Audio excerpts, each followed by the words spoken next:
let's kick things off. Thank you again for joining us today for this one-of-a-kind event organized with our partners at Dignitas. For those of you who aren't already part of the ENGin community, we're a global nonprofit helping Ukraine speak to the world. Since launching in 2020, we've connected about 65,000 Ukrainians and fluent English speakers worldwide for weekly online English conversation and mentorship. We invite you to learn more about our work and join us at www.enginprogram.org.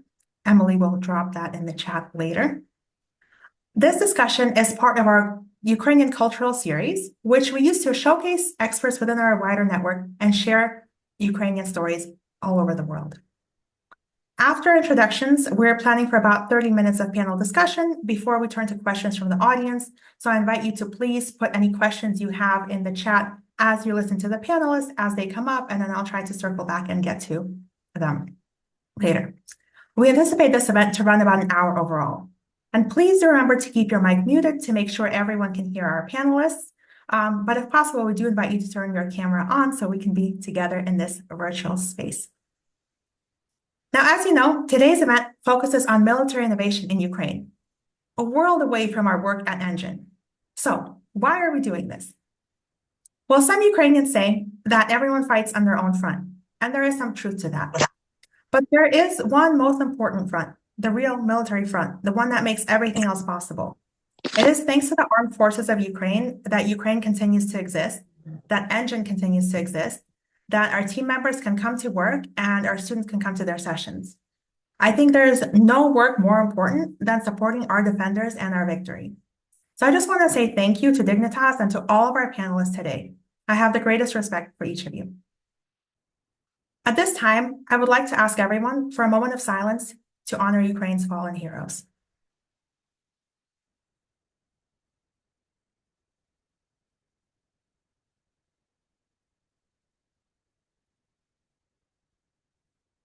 Thank you. Now, without further ado, I want to first introduce Dmytro Kavun, the president of Dignitas Ukraine. Dmytro is a cybersecurity professional who has led critical logistics operations delivering aid to Ukraine since the full-scale invasion in 2022. And he took on the leadership of Dignitas Ukraine in 2023. Dignitas is one of my very favorite nonprofits. It was started by some leaders of Razom for Ukraine shortly after the full-scale invasion, based on the belief that the highest leverage way to support Ukraine during this critical time is a focus on the military and drones in particular. I'll now hand the mic over to Dmytro to share a little bit about Dignitas and their work. Thank you, Katerina. My name is Dmytro Kavun. I'm happy to see so many of you who are joining this meeting to hear about our organization and more broadly about what's going on in Ukraine in terms of technological developments. So Dignitas was, we co-founded Dignitas in 2023 after we realized that after a strong year of 2022, where the world was helping Ukraine, we wanted to focus on helping Ukrainian military because without Ukrainian defenders, there is no Ukrainian civilians, and we certainly want Ukraine to exist in both of those aspects. So we co-founded Dignitas with not just helping Ukrainian defenders, but to help with technological. We believe strongly in that Ukraine can win with the help of technologies and innovation. I'll go more in depth into what exactly technology means in this case, but if we can move to the next slide. So what we do is we have teams in United States, in Ukraine, where most of our volunteers and people are boots on the ground, as well as other countries who are supporting us, volunteers in other countries as well. I'd like to showcase about what we do in 3 dimensions. We train Ukrainian defenders. We supply to them, to those who we trained, with the right technologies, because we will know that they will use them effectively. And we also advocate. Advocacy is a critical component We advocate within Ukraine for the technological changes for better efficiency and effectiveness, but also outside of Ukraine, we are advocating in Washington, D.C. and other countries for the fact that Ukraine is deserves and is worth supporting in from all perspectives. Move on. Next slide. What we've started in 22, kind of in context of Razum, to supporting Ukrainian defenders with drones that were readily available on the market. These are civilian-grade hobby technologies like DJI and Autel quadricopter drones. They were very much needed. They're still used to this day, but in 23, we moved on to FPV drones, which is a cheaper and a bit more complex in operation, but cheaper drone, which can be produced massively and without depending as much on China, who develops DJI and Autel drones. So we popularized those drones and started training on them as well. 24, we moved on to adding ground robotic systems to our portfolio of what we do. We started the first school of ground robotic systems in Ukraine. And in 25, we added the interceptor drones component training and supply. These interceptor drones, they help take down the Shahed drones that Russia is launching in hundreds almost every night at Ukraine, trying to attack civilian infrastructure, critical infrastructure, and other things as well. So this is kind of what we do throughout the years with a little bit more details. Let's move on to the next slide. So we train Ukrainian defenders. Since 22, we trained over 260,000 Ukrainian defenders. Again, this is a wide portfolio of training classes that we have both online as well as in person. Everything from operating flying drones, ground drones that are on tracks or on wheels. Again, the Shahed interceptor drones. There's something to say about the software that's being used as well. You may have heard in the news, Delta software was developed in Ukraine and is helping with operational planning of mission planning and understanding the situational awareness. It's a critical component for Ukraine, but also other countries and militaries are looking in that respect because they don't seem to have the same level of maturity and sophistication. So we also train Ukrainian wounded veterans with amputations or otherwise wounded. We've trained and employed them to go back into the full workforce. We work with youth who are very interested in developing their technological skill set in operating and engineering drones in that respect. Let's move on to supply. As I mentioned, supply is a critical component that once we know that these people are trained, we supply them with what is necessary for them to provide these operations. Again, these are flying drones, UGV drones. We also pay close attention to the very much needs on the ground, on the front lines. We have people, and our co-founder Luba Shapovich, she is on bottom right over there. She's traveling speaking with the military units in Ukraine all the time to find out, well, if these are not drones, then what else do you need? Maybe these are technological components that would increase your effectiveness. This is how we came up with mobile shower laundry units, which is kind of extent of the technology, but very important. The hygiene is very important for morale in that respect, as well as mobile drone repair workshops. Drones are very important. They need to be shipped to the front lines, but also they need to be customized because of the specifics of the front lines. So we've been engaging in that as well. And if we move on to the next slide about the advocacy, as I mentioned, we every year we participate in a number of these advocacy events in Washington, D.C. and other countries to advocate for Ukraine because Ukraine is honestly important, critical to the national security of any democracy, civilized democracy in the world in that respect. Let's move on to the next slide. This is more about what every one of us can do to help Ukraine, right?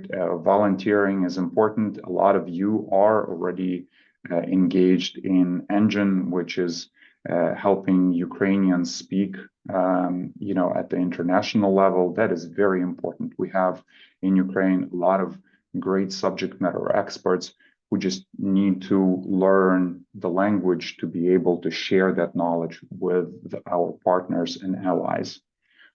You can also advocate, speak to your elected officials, and tell them that Ukraine is important. Basically, treat this as your personal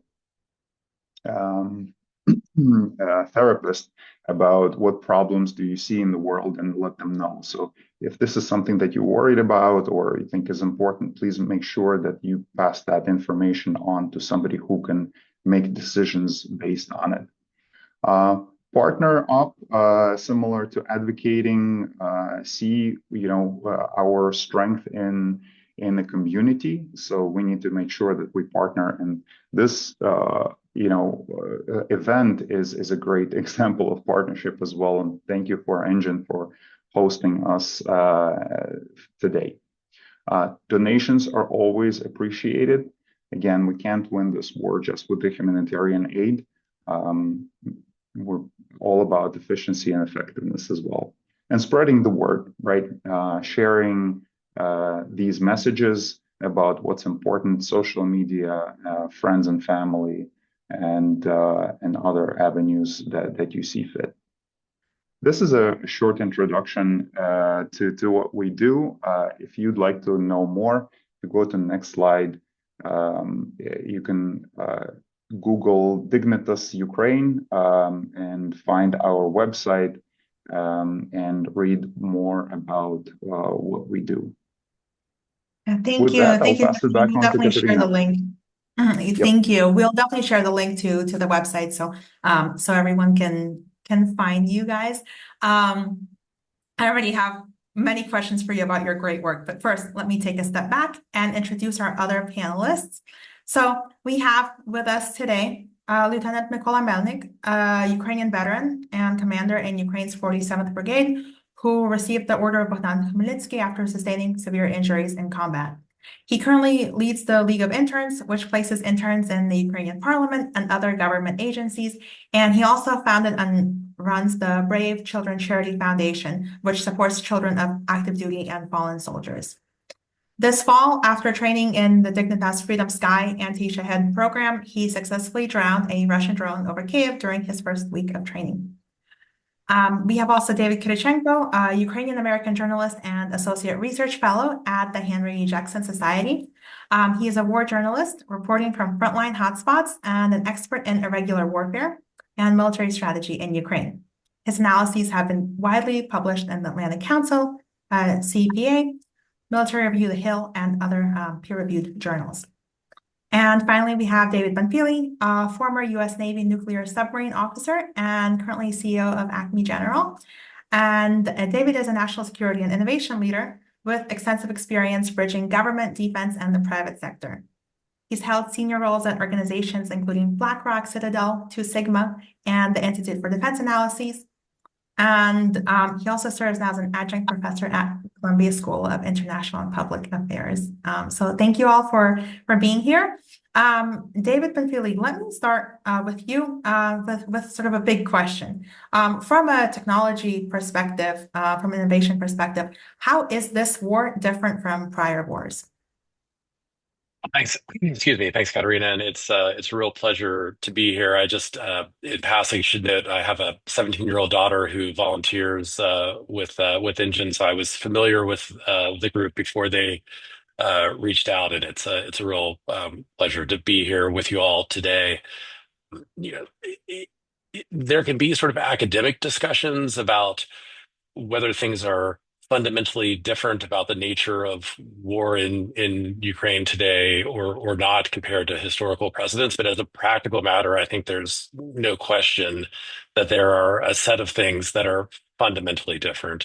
One is from a technology perspective, the availability of cheap, highly effective, readily available technology to build the sort of UAVs that Dima talked about earlier, the DJI and the Autel drones, the FPV drones, the interceptor drones, as well as the more sophisticated but still extremely affordable uncrewed ground vehicles and the uncrewed surface vessels that have been used to great effect in Ukraine, um, is just a fundamental difference from prior conflicts. You can go back to the US conflict in Iraq in the mid-aughts, and there was extensive use of what at the time were called improvised explosive devices, sort of bombs that were made out of artillery shells or other materials, but those were stationary and have much less effectiveness than we're seeing with the technology being deployed through uncrewed and autonomous systems in Ukraine. So the sort of the nature of the availability of the technology is one thing. The second thing, though, which I think needs to be highlighted, is this sort of intersection with the people and with the highly technically skilled population in Ukraine that is able to use this technology effectively and to develop new technology so that the pace of innovation is just orders of magnitude faster than we're used to seeing in conflict before because it's being done by individuals at the edge on a distributed basis. Some of that goes to organizational changes as well. The Ukrainian military, if you went back to 2014, was sort of organized in a Soviet construct and very top down. After the initial invasion in 2014, that organizational structure started to get changed. Authorities started to get pushed down and out to the edge. Brigades started to get empowered to operate more autonomously. So you have this ability to capture an entrepreneurial spirit and to sort of let it loose through the devolution of authority that then meets with this changing nature of technology. The last thing I would say to that, because I know we're tight on time, is if you look at this through the lens of Ukraine defending itself in this war, you have a country, in the case of Ukraine, that is just much smaller in terms of people and in terms of the economy than Russia. Russia has nearly four times as many people. It has an economy that's nearly 10 times as large. And so the need to figure out how to fight this war with machines instead of with people is sort of an existential necessity. The last thing that I'll say here is because this new technology has been so effective, what you've seen is that it's become very difficult on both sides to move the front line of contact. So gains are very hard to make and very costly. And so part of what that's done is, in some sense, change the aperture of conflict from this sort of point of contact on the front line to the attempt to go after deeper strikes in the case of Ukraine attacking the energy infrastructure that's funding the war in Russia, in the case of Russia going after the infrastructure in Ukraine to make it harder to supply electricity and power and heat, particularly in the winter months. So you're seeing this sort of diffusion of the points of contact from just a defined front line to areas further and further in the rear. Thank you, David. Really insightful. David Kirichenko, let's go over to you. So how have you seen this as you've been reporting in Ukraine? The situation change over time? Has Ukraine's advantage uh, eroded as Russia has sort of learned from Ukraine and leaned more heavily into producing and using drones as well? What does the situation look like now?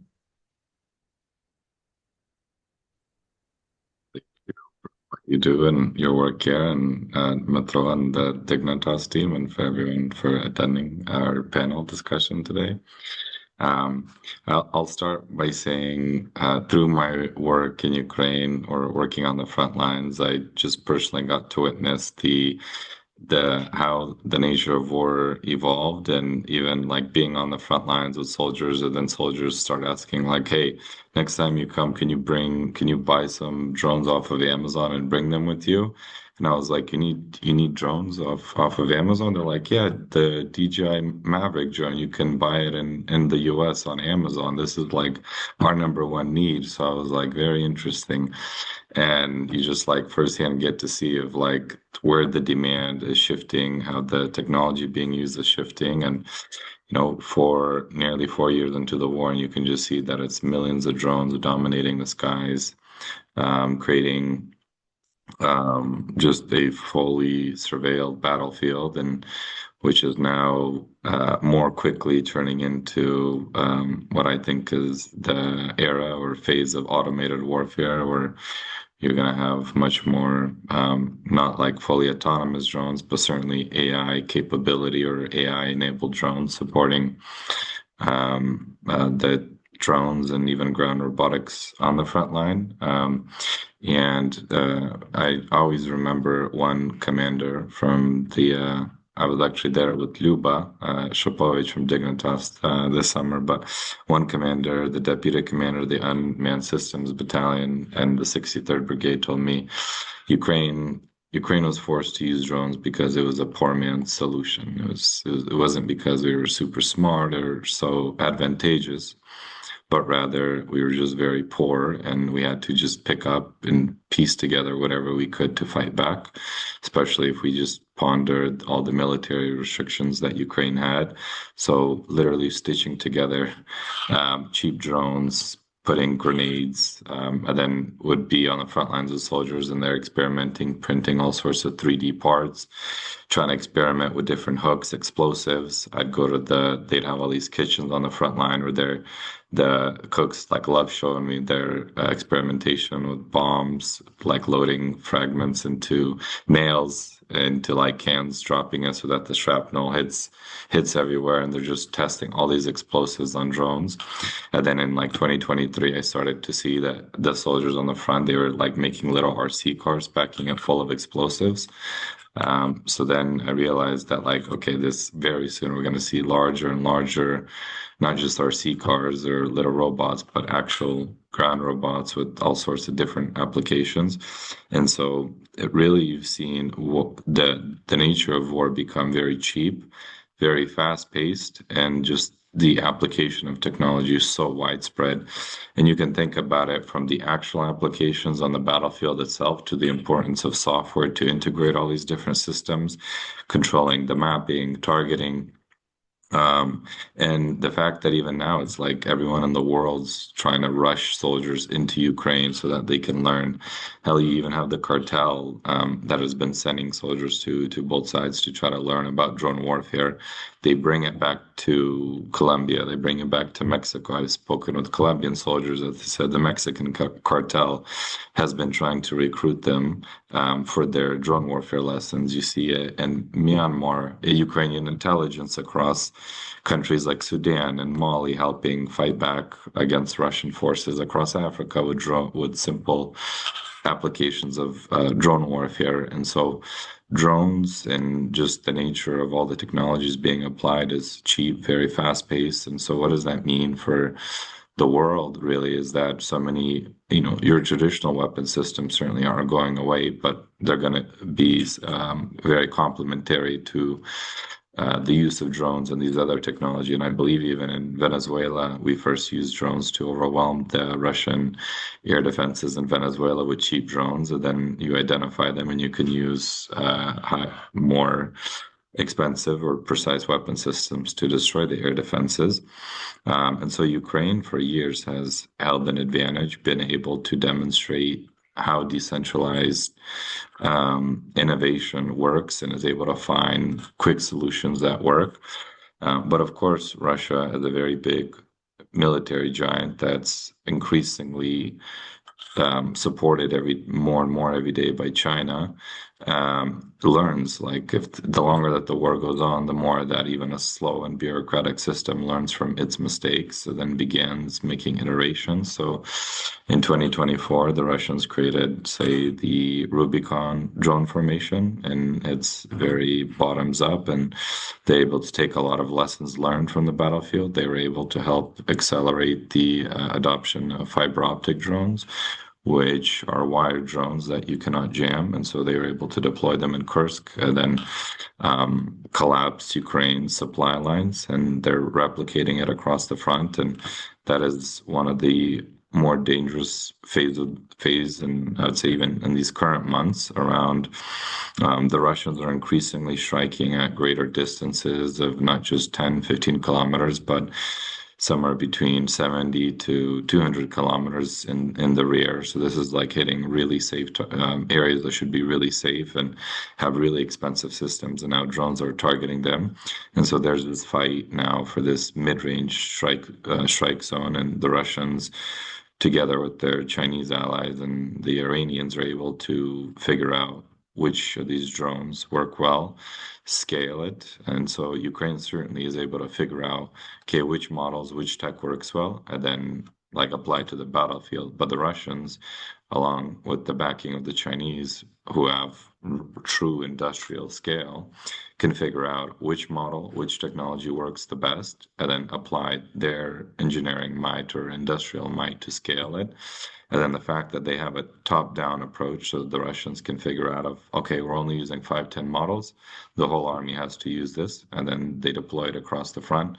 Whereas Ukraine struggled with a zoo of technologies. You have so many different competitors' technologies, then trying to integrate them and embed it. And so you just have these completely different styles. And I think Ukraine's trying to figure out how can we add a bit more centralization to some aspects of procurement, figuring out what has worked well in testing, deploying it. And so now it's certainly a dangerous part for the West to just sit back and allow the Russians and the axis of evil to learn and scale these technologies, because they eventually will be used against us. David, I know you have to leave us early. If I could just ask one quick follow-up. Are you seeing like the innovation cycles, the lifespans of these new technologies get faster over time, before they become obsolete as the two sides kind of try to get an edge on each other? Yeah, I mean, you certainly have, like, if we think about the aerial battles, like Russia deploying Shahed drone, and then eventually Ukraine learns how to shoot them down or deploys an interceptor. So then you see the Russians start to try to add cameras or even some basic like machine learning elements to try to evade as soon as an interceptor comes. And then Ukraine has also been shooting down the drones with helicopters. So then now they've been trying to apply like a launcher to try to shoot down the helicopters, and applying Chinese jets so that it goes even faster to make it harder to intercept. And so very often I'd say throughout the course of the war, something that may have worked well on the front for say a year and a half, now very often you can deploy something and in a matter of weeks or months there's already a countermeasure, and now you got to find another solution. And then same even for the Black Sea. Ukraine's probably brightest spot where they've been deploying naval drones and have taken out fighter jets, helicopters, and now the Russians are also trying to send Lancet drones to try to shoot down some of the sea drones that are the naval drones that are out at sea, because Ukraine's enacting a blockade of Russia's warships. And so you just see this constant struggle to deploy new technologies, then somebody else follows up. That's crazy. So a matter of months or even weeks, and just the immense pressure there in the innovation that I guess is happening under pressure. It's that's really really insightful. Thank you, David. I would love Thank you very to jump much. to Pedro, and ask you a little bit about the role nonprofit sector plays in military innovation, right? Because to an American audience, it may seem, defense is the government's job, and sort of how do nonprofits like Dignitas play a complementary role here? What can they offer? Yeah, absolutely. I think this is a great question, and I think the nonprofits before the full-scale invasion and after have redefined that aspect of what does it mean to be a nonprofit and what does it mean to be really effective, right? I mean, when I think about what I do, I always try to put my time where it's most effective and moving Ukraine closer to victory. And in that case, it is government's job to protect its people, its territory, right? Geopolitical aspects. However, governments are also slow, right? They're bureaucratic, but that's by design, though. That in some cases it's good that it prevents from making mistakes or making rush decisions that will be regretted in the future. However, this is where kind of the activism and the activism that people step in, right? And what we are trying to lead is to help where help is needed most, right? And we see this change all the time. Our idea is that we don't want just to keep doing what we're doing today. We want to continuously find new areas that need help and support and highlight them and support them.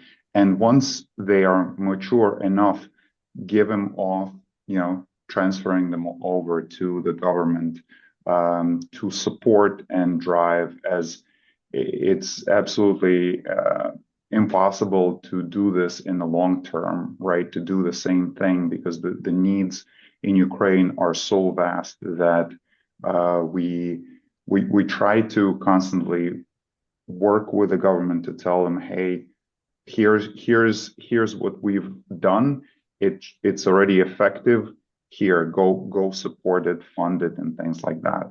It worked in 2023 with the popularization of FPV drones, where a lot of people were laughing in the government like, this is not weapons. These are, kids' toys, essentially, that they're not going to prove effective.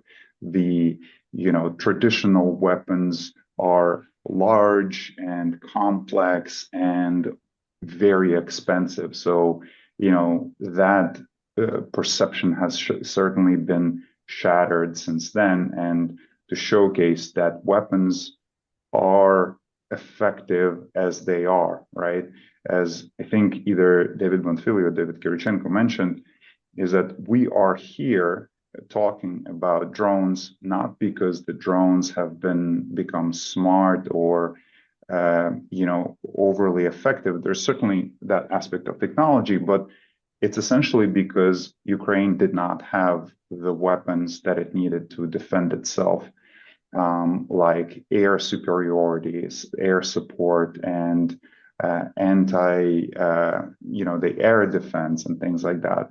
So Ukrainians are good at coming up, the necessity is the mother of invention, right? And Ukrainians are showcasing that this is essentially is how to do this, how to make this innovation cycle as quick as possible.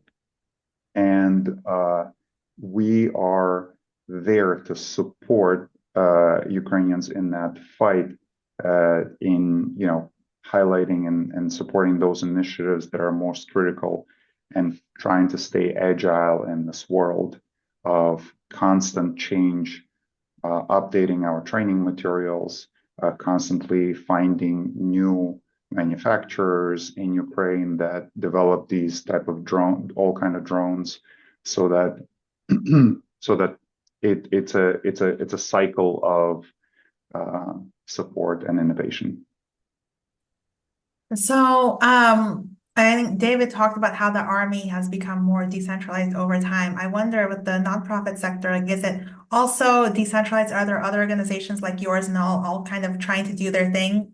Or is there any kind of coordination with between you and other nonprofits who are working in the same space to try to, convince the government together and find these solutions together and share information or whatnot?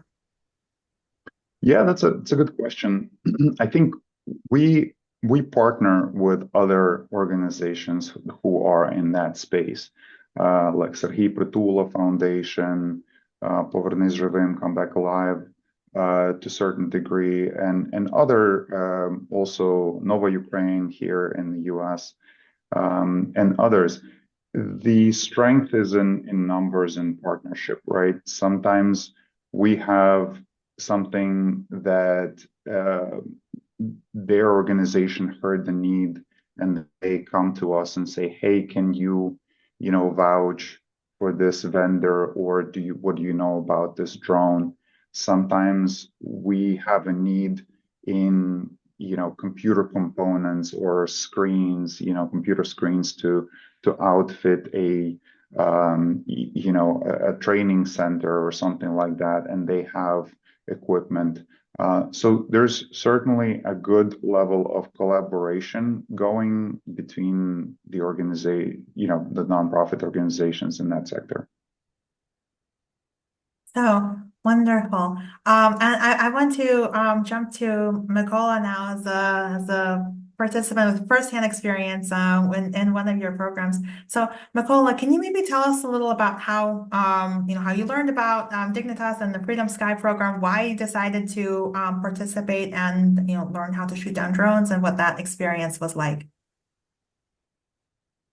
Good day, everybody. My name is Mikola Melnik. I'm senior lieutenant, and I'm fought for my country until 2016 to time of my injuries. In time of big counter-offense, I was a commodore of company Tactical Group Bradley, and I unfortunately in time of battle I lost my leg and foot, but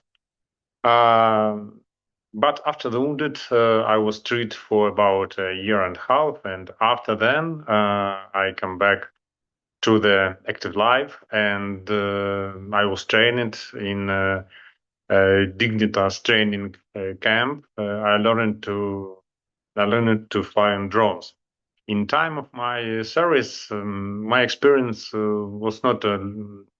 I don't know many about drones because I'm infantry. Yes, Dmitro Kavun said that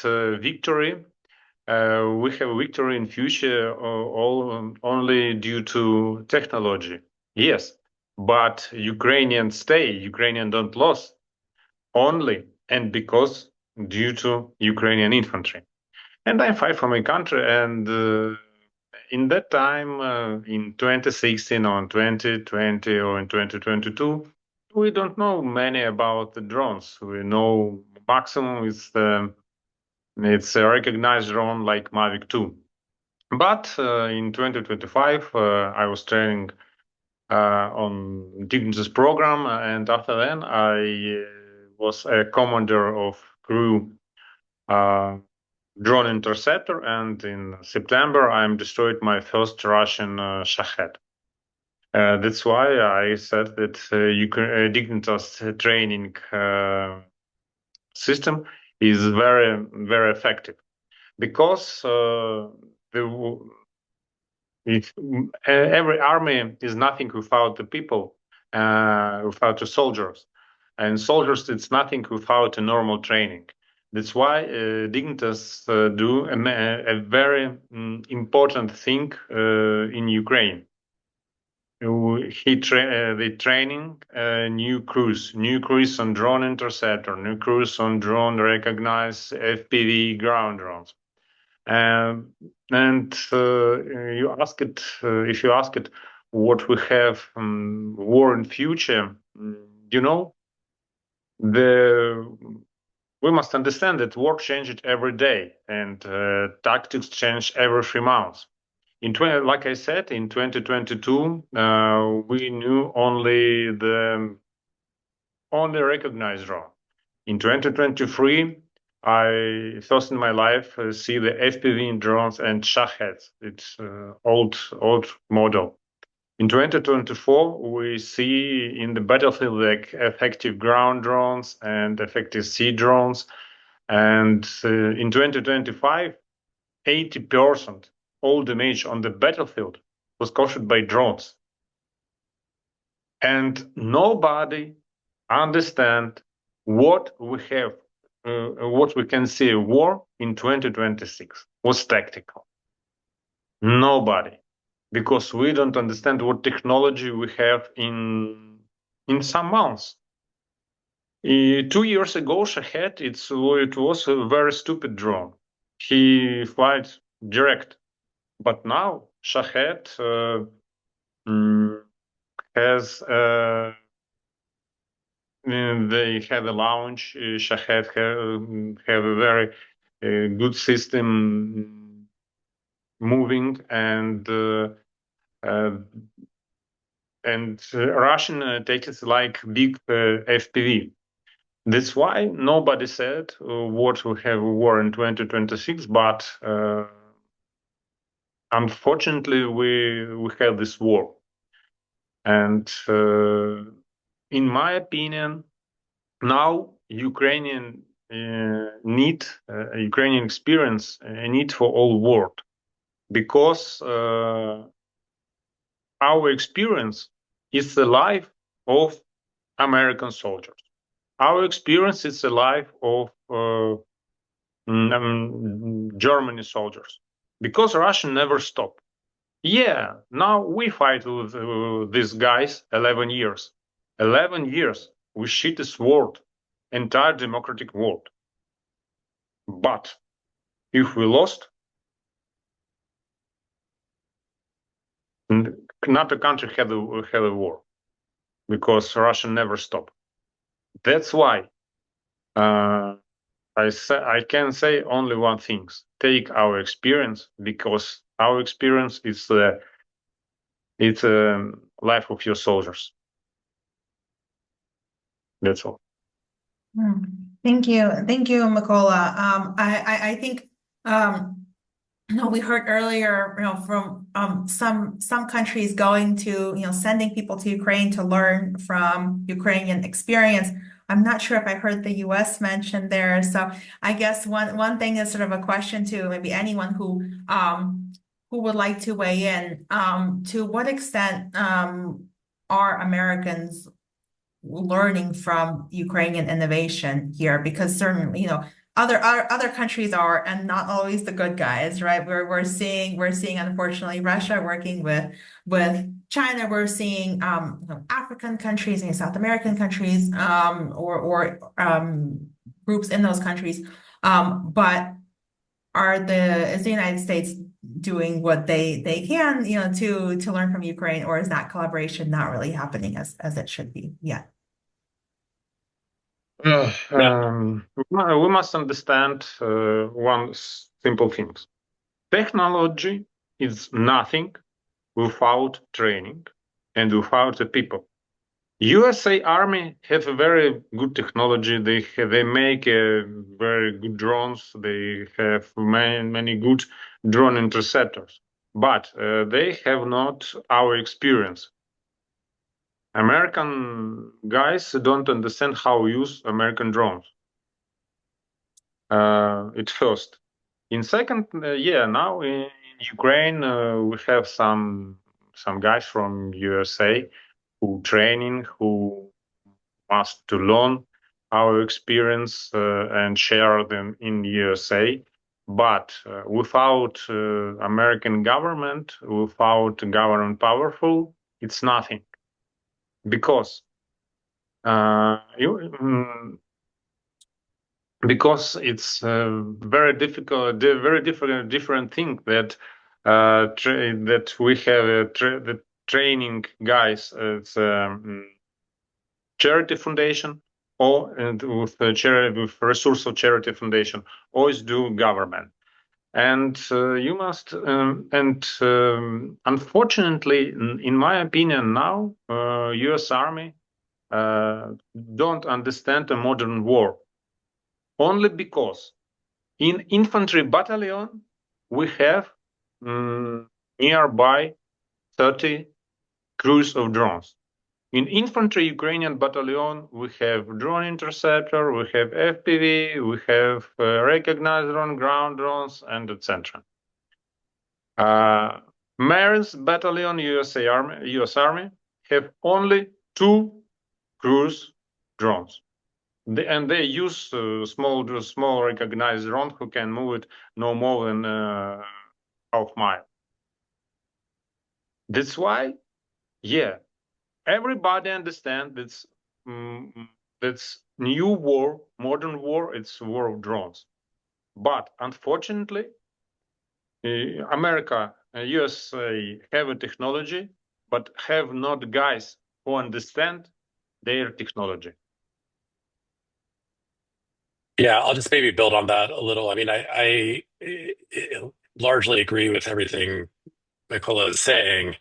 You know, on the other hand, I think it's the case that the problem sets and the way of fighting wars and conflicts isn't necessarily the same. The U.S. military is not intending to get into a grinding war of attrition. The problem sets they're looking at in the Pacific are different in terms of territory and terrain and environment. And you know, if you look at a specific recent example, and leaving aside what anyone thinks about the politics or the legality of it, the U.S. operation in Venezuela 2 weeks ago to capture and extract the President Maduro was, I think, by all measures, militarily a highly effective operation.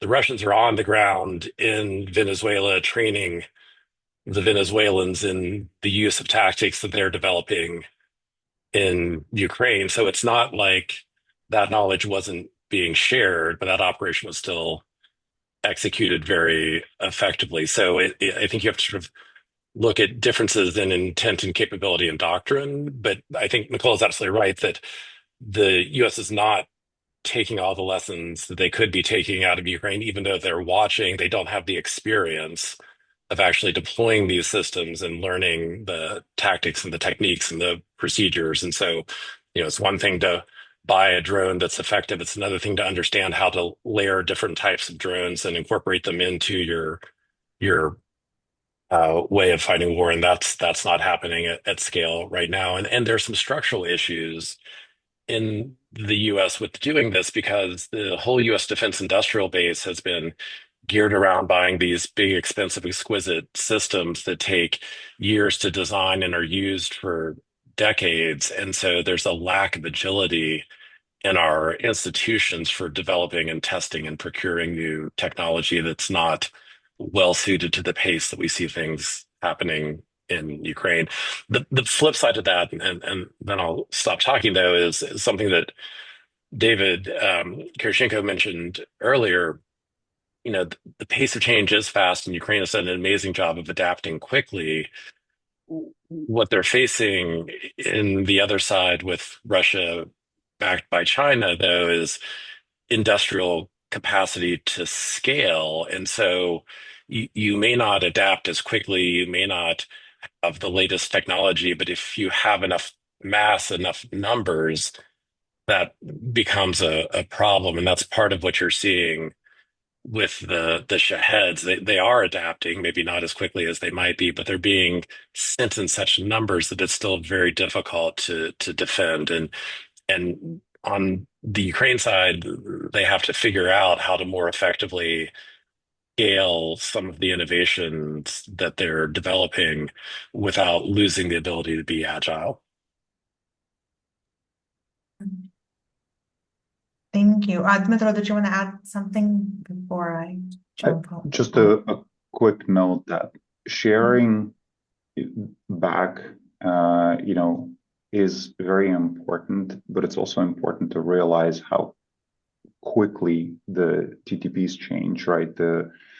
What's going on the battlefield. So training has to be updated all the time. And to David Mafila's point, if you're not in the mix of things and you don't have experience, it's tough to retain the knowledge and practice it.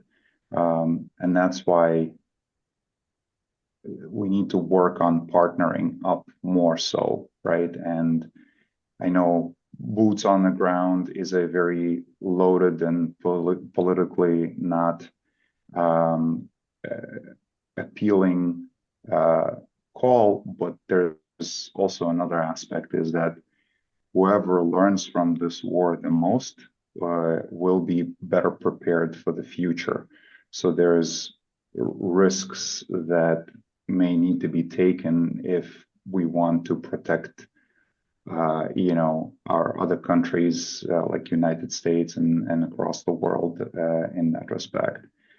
So it's all about risk taking. If you're risk averse and you're not engaging in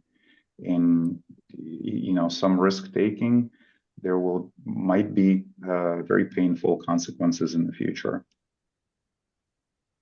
Absolutely. Thank you all for weighing in. 2 words. Go ahead. I agree with all that said Mr. David, but we must remember that USA have a great special force, the greatest in the world. But special force fight only 1 week. After then, they go to the rear. And unfortunately, China is not Venezuela. Russia is not Venezuela. That's why we must every time think about the future. Every time think about the future war, because Russia never stop. And if now we have excellent testing camp, call it training camp, like we call it Ukraine, we must do everything what take Ukrainian experience and share them on the world. Thank you. Thank you for adding it. Yeah, and it's I agree. The recent operation as well is an interesting example to look at, but also, all right, yeah, not the same as Russia or China. I want to turn to you, David, for my last question, and we'll try to get to a few from the audience. We've talked about nonprofit sector, we've talked about the government. I'm curious to hear about the private sector and the role they can play in Ukraine's defense. What kind of role are domestic and international companies playing in supporting or leading innovation in the Ukrainian military? And are there opportunities to expand these collaborations? Yeah, no, thanks, Harry. It's a great question, and it's a big one. I'll try and hit it tightly. I think there's a couple things that you're seeing. One is at the level of companies, particularly in Europe, you're seeing the growth of partnerships between companies that may be in France or Germany or Estonia or Poland, and companies in Ukraine, and that's involves sharing technology and also sharing production facilities, and it's sort of going in both directions. It's particularly helpful, I think, because it sometimes makes the production a little more defensible when you have some of it occurring outside of Ukraine, but it also helps to engage the governments because it's now not just about supporting Ukraine, but also about developing their own defense and industrial base. So you're seeing that model really broadly across Western and Eastern Europe and up through Scandinavia in particular has been really engaged. Scandinavia as well has been leading through something that's often referred to as the Danish model, which is in effect governments coming in and saying, rather than us supplying equipment or working with our companies, Ukraine Ministry of Defense, you decide what you need, you acquire what you need, and we will just reimburse you for that with just a direct cash transfer. And so it's allowing agency and autonomy within Ukraine in making decisions about what they really need and acquiring it, and then just providing funding to help make that happen. The sort of last piece that's maybe worth touching on is private investment capital. So this sort of risk capital coming in the form of venture capital and private equity investing in companies in the defense technology space in Ukraine. And that piece has been really tricky. There's a growing number of companies, investors that are doing it. There's a company called D3 that's backed by Eric Schmidt on the ground in Ukraine that's been investing for a while. There's a company called MITS Capital, on whose supervisory board I serve, that is a U.S.-based investment advisor based in Kyiv, U.S. registered, investing heavily in technology, Green Flag, Dark Star. There's a number of them, but it's been difficult to date for a set of reasons.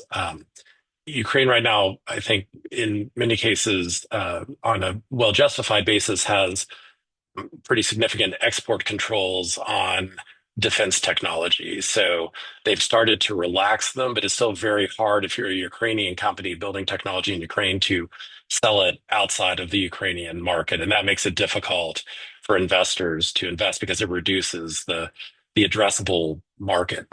Still very difficult to get capital out of the country as well. So if you're investing in a Ukrainian company and they're successful, it's hard to repatriate your earnings to distribute those to your limited partners and your own investors if there's an exit. There's not like a strong venture capital tradition in Ukraine, so things around legal structures that protect intellectual property, which are critical to startups, are not very mature in the Ukrainian legal system yet. The situation around graft and corruption is certainly much better than it used to be, but is still a concern, I think, for some international investors in some cases, and even things as simple as standardized legal documents for investing in a private company are relatively new to the market in Ukraine. So a lot of progress has been made on all of those fronts. Groups like Snake Island Institute, which is a 501c3 in Kyiv, and groups like Brave One, which is part of the Ministry of Digital Transformation, have, as part of their mandate, interfacing in the US and in Europe with investors and with companies to help build bridges and make it easier to work effectively in Ukraine. And I think you're seeing real impact from that. And the Brave One group will be here in March talking to investors. As of Core was here in November, Snake Island was here in October, and I think all of that helps to sort of open up these lines for collaboration, cooperation in a way that can be very helpful as well. Thank you. Lots of interesting factors to consider there. Let me try to get to a few of these many great questions that we're getting from everyone and have been getting throughout the hour. One quick one, I'll just address myself. Are civilians allowed to send drones directly to the military? The most efficient way to support, right, is to donate to an organization like Dignitas, which I personally do, to get drones to the military, that they're going to know exactly what's needed, and they're going to be able to get things at the most effective cost and get them where they're needed most. All right, let's move on. Here's an interesting question about how AI is being utilized in drone development. Can any of you speak to that? Yeah, I can start and just say that AI has been an enabler, both from, most obvious aspect is putting AI on drones to be better at knowing where the drone is, so it's resisting the electronic warfare, also targeting the kind of following along the vehicles and making sure that it hits the right target. These are there's a lot of experimentation that's going on in that area over the past, I think, more seriously, 2 years, and some of it is effective. It's not fully autonomous at this point, at least not to the scale that's needed for these smaller drones. But certainly on the larger systems, AI has been utilized to a fuller extent. Yeah, I just to add a little bit to that. I mean, there's some like very discrete applications that are increasingly widespread. Dimitri alluded to this, but what they would call pixel lock. So you've identified a target, you're close to the target, and you want to be able to say hit the target and then let the drone do the terminal phase on its own. That's pretty widespread. Now you're seeing that. You're also seeing drones go and hold station relatively autonomously. So you're not seeing these sort of full autonomous loops, but you're seeing elements of the mission planning that are autonomous. And the other piece that Dimitri alluded to around what you think about as navigation in GPS or GNSS denied environment. So if you can't get a position from a satellite, how do you know where you are? And there are a number of computer vision based systems that do terrain mapping that are being used pretty effectively. The trade-off on a lot of this, though, is the more complexity you add in terms of AI-based systems, the more processing you need, the more drain there is on the power supply on the devices, and the more cost there is to build them. And so there's still a trade-off right now between adding things that make the capabilities more exquisite and managing the cost and complexity of the products. Thank you. Thank you for sharing. This is something I knew nothing about the AI piece, so it's super interesting to hear about. I'm going to jump to a different question. Maybe I'm sure our panelists in the US can speak to this. So we're looking at media coverage of what's going on with the war, with drones, with technologies more generally. What do you think journalists need to be covering that's currently being missed? And what opportunities can be created for in-field coverage so understanding is deeper? Well, I can start. This is a very important aspect, right? What's in the media changes more or less every day. I feel like whether in 22, Ukraine was everywhere, and they were, in the news certainly constantly. However, that has been waning. I think it's important we always toot the horn of Ukraine to make sure that Ukraine stays in that, because it's almost a kind of like a litmus test strip of any discussion is whether somebody supports Ukraine, they really understand what the crux of the problem in the world is. The technological advancements, and I know I am biased, right? But I think these are important aspects that need to be highlighted and constantly, reminded to the public that these are important. There are important lessons learned that we must learn from this, right? Again, we've arrived here because there's no going back to pre-drone world, and we will be affected in the future. So now we must adapt and understand how the society can protect itself, right? Including the government. How can we protect ourselves against these new threats that are now, unfortunately, the bad actors are now learning from this war as well. There has been a lot of discussions about drone sightings affecting airport closures, flight delays, cancellations, and things like that. those are also consequences of this as well. And I was part of a couple of discussions. These are kind of public discussions between law enforcement and military. Question from the audience was in the US. If a drone was was identified, let's say somewhere, whose responsibility it is to, or whose purview it is to take out that drone, let's say in New Jersey, right? And the discussion with panelists from both federal law enforcement and military was somewhere in the middle. Well, it depends, right? So adopting the laws, the practices, the doctrine of how we make sure that technology is safe to use needs to evolve faster, and that's why we need to, make sure that this is being highlighted more so in the news as well, without hype, of course. Hype is never good. Thank you. I am seeing we're over time.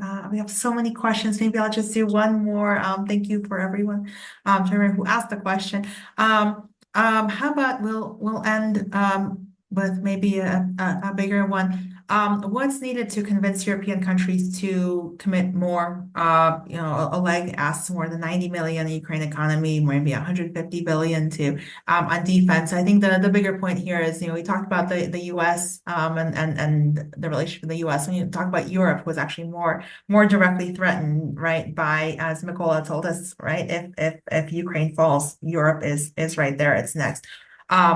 And maybe we're not seeing Europe commit as much to Ukraine's fight as it maybe should, given the geopolitics and the risks to Europe.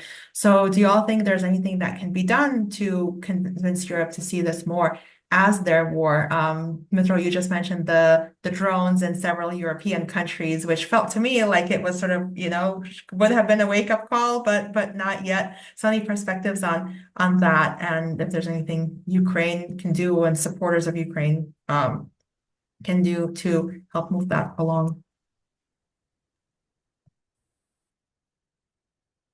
I mean, maybe just quickly, one thing that I would say to that is I think there actually has been both a fairly broad recognition in Europe of the importance of what's happening in Ukraine and of supporting Ukraine. And as the US has pulled back direct support, you've seen Europe largely filling that gap.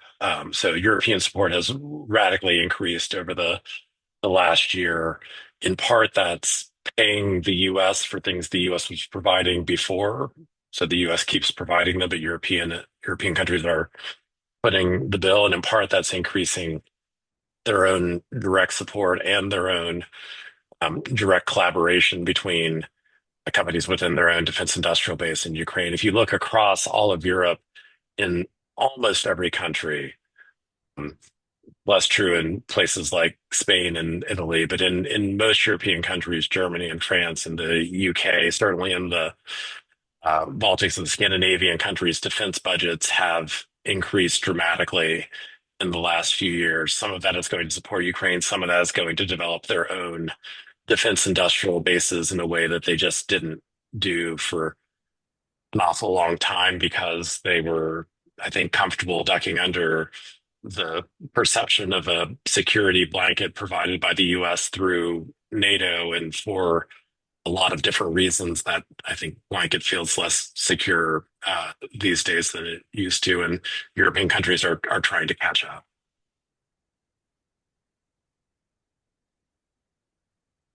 Hopefully we'll see more of that positive progress going forward. And I think you're right that we shouldn't be too pessimistic, because we've already seen an increase in European support. So positive trend. Let us stop there. I want to be respectful of everyone's time.